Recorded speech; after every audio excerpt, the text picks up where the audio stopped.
Chapter 18. Away to the South.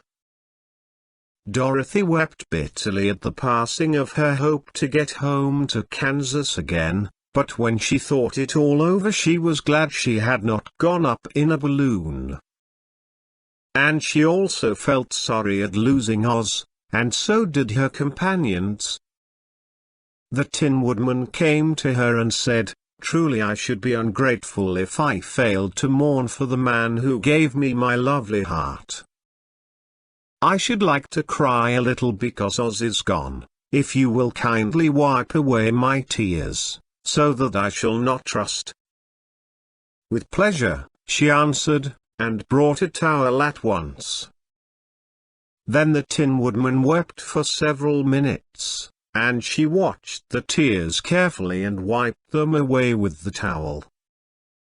When he had finished, he thanked her kindly and oiled himself thoroughly with his jeweled oil can, to guard against mishap.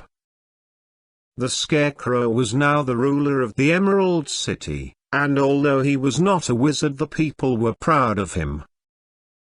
"For," they said, "there is not another city in all the world that is ruled by a stuffed man." And, so far as they knew, they were quite right.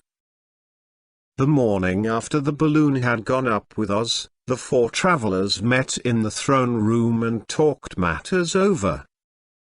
The Scarecrow sat in the big throne and the others stood respectfully before him. "We are not so unlucky," said the new ruler, "for this palace and the Emerald City belong to us, and we can do just as we please. When I remember that a short time ago I was up on a pole in a farmer's cornfield, and that now I am the ruler of this beautiful city, I am quite satisfied with my lot."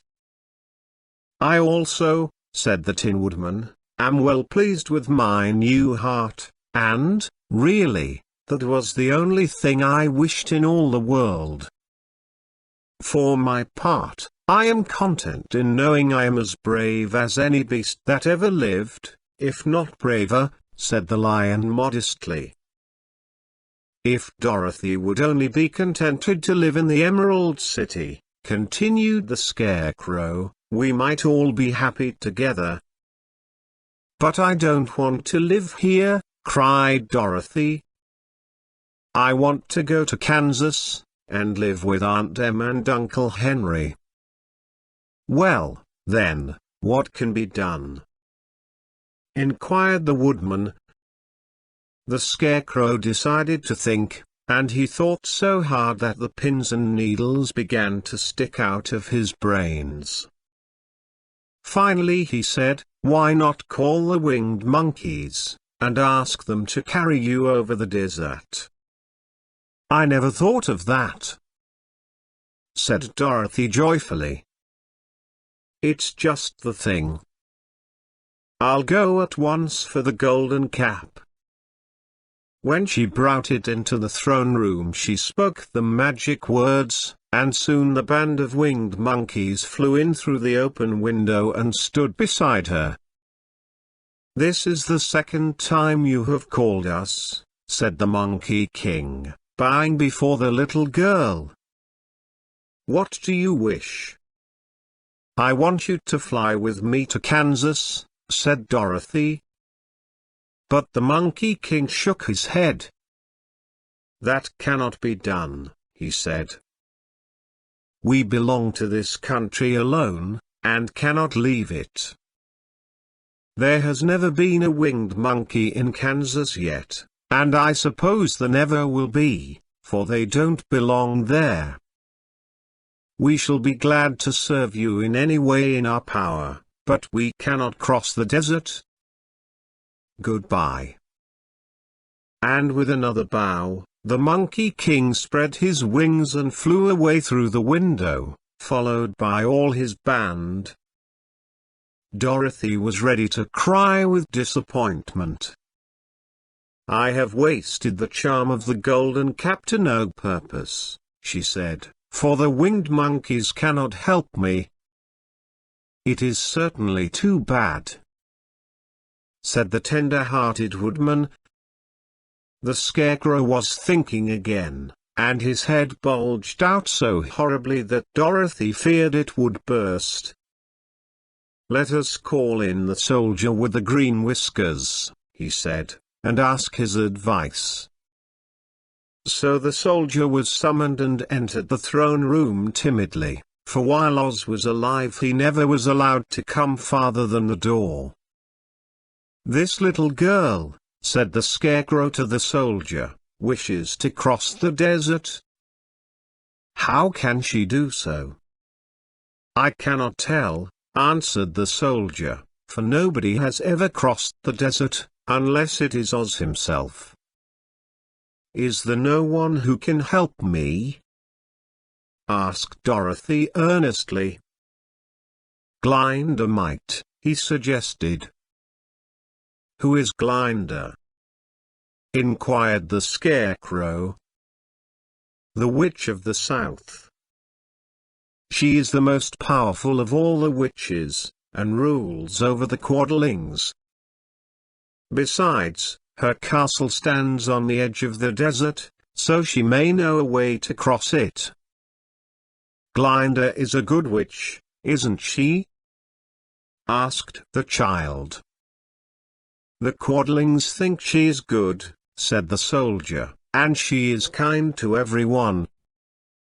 I have heard that Glinda is a beautiful woman, who knows how to keep young in spite of the many years she has lived." "How can I get to her castle?" asked Dorothy. "The road is straight to the south," he answered, "but it is said to be full of dangers to travelers. There are wild beasts in the woods, and a race of queer men who do not like strangers to cross their country. For this reason none of the Quadlings ever come to the Emerald City." The soldier then left them and the Scarecrow said, "It seems, in spite of dangers, that the best thing Dorothy can do is to travel to the land of the South and ask Glinda to help her. For, of course, if Dorothy stays here she will never get back to Kansas." "You must have been thinking again," remarked the Tin Woodman. "I have," said the Scarecrow. "I shall go with Dorothy," declared the Lion, "for I am tired of your city and long for the woods and the country again. I am really a wild beast, you know. Besides, Dorothy will need someone to protect her." "That is true," agreed the Woodman. "My axe may be of service to her, so I also will go with her to the land of the South." "When shall we start?" asked the Scarecrow. "Are you going?" they asked, in surprise. "Certainly. If it wasn't for Dorothy I should never have had brains. She lifted me from the pole in the cornfield and brought me to the Emerald City. So my good luck is all due to her, and I shall never leave her until she starts back to Kansas for good and all." "Thank you," said Dorothy gratefully. "You are all very kind to me. But I should like to start as soon as possible." "We shall go tomorrow morning," returned the Scarecrow. "So now let us all get ready, for it will be a long journey."